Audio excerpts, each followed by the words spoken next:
Herkese merhaba arkadaşlar, kanalımıza hoş geldiniz. Barış Arduç ve Hande Erçel yeniden bir film için bir araya geldiler.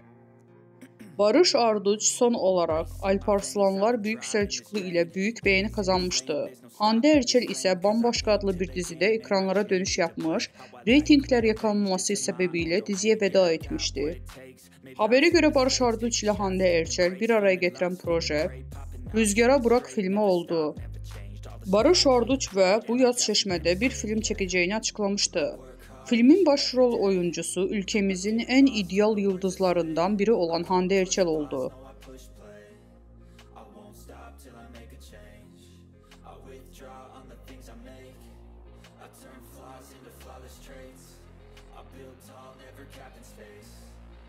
Stop till I hear him say